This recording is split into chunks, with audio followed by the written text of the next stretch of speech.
que ouvindo Eliseu, um homem de Deus, que é de Israel, e ele disse: deixa vir a mim, saberei que há profeta em Israel.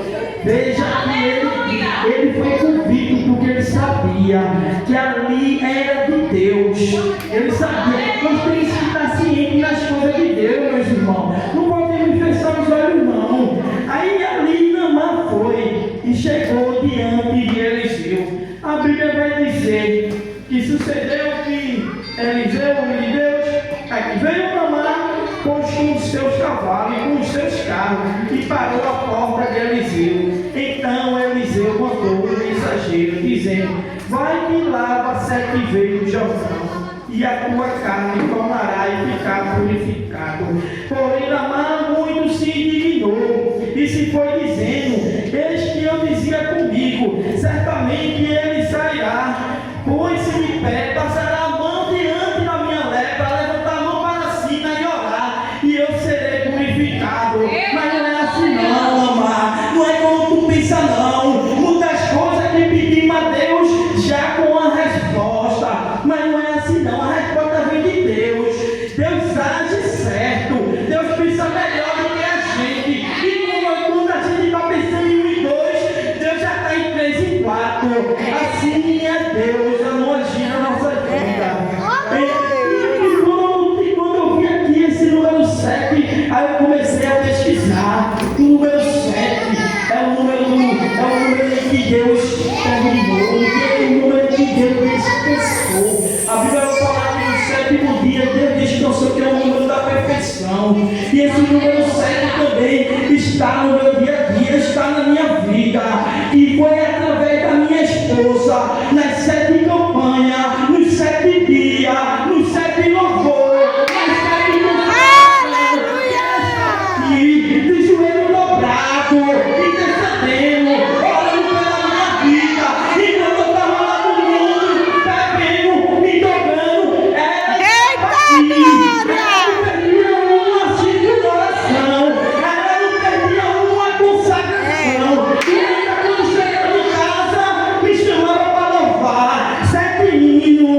te peço que tome uma bênção do teu servo. Porém ele disse, vive o Senhor, e cuja presença estou, que eu não tomarei. Veja que Naamã aqui ele queria pagar. Aqui no meu conhecimento ele queria pagar pela cura, mas ele não quer pagamento não. Deus não recebe nada de dinheiro não, Deus faz de graça.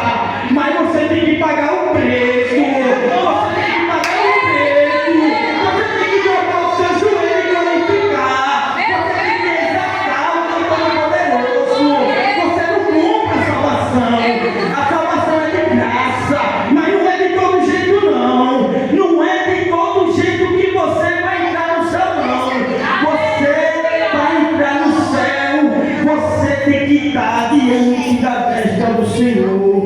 Então, porém, ele disse, vive o Senhor e cuja presença estou, que não a tomareis, como ele, para que a tomasse, mas ele recusou e disse Naamã, seja assim contudo, deixe a este teu servo uma carga de terra de uma do jugo de bula, porque nunca mais oferecerá a este teu servo holocausto, nem sacrifício a outro Deus, senão ao Senhor. Nisto perdoe o Senhor a teu servo, quando o meu Senhor entrar na casa de Rimon, para me adorar, e ele se encostar na minha mão, e eu também me tenha de me curvar na casa de Rimon. Aqui ele está falando que ele ia com o seu Senhor para a casa de Rimon, que era conhecido como o Deus da tempestade, e ele era obrigado a se ajoelhar diante do seu Senhor para adorar aquele rei. Mas aqui ele conheceu o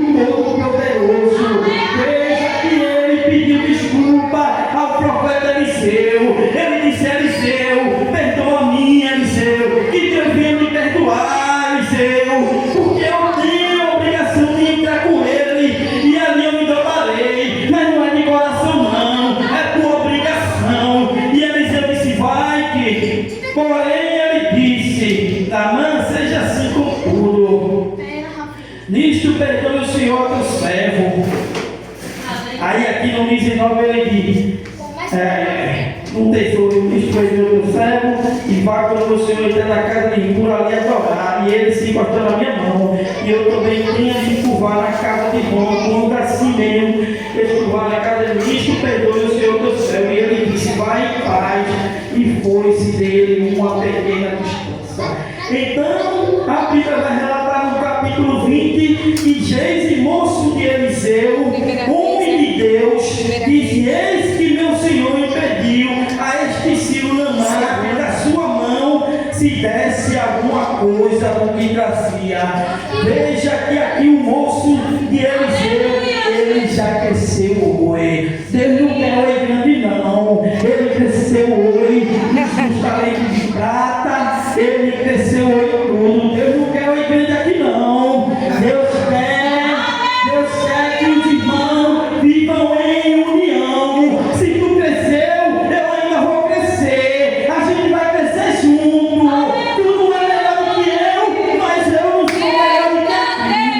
Aí a Bíblia vai relatar aqui no capítulo 21 que foi Jesiel em alcance de Naamã. E Naamã, vendo que corria até ele, soltou um carro e encostou e disse, vai tudo bem, Jesiel? E ele disse, tudo vai bem. Meu Senhor me mandou dizer, eis que agora mesmo vieram a mim dois mancebos do filho do profeta da montanha de Efraim.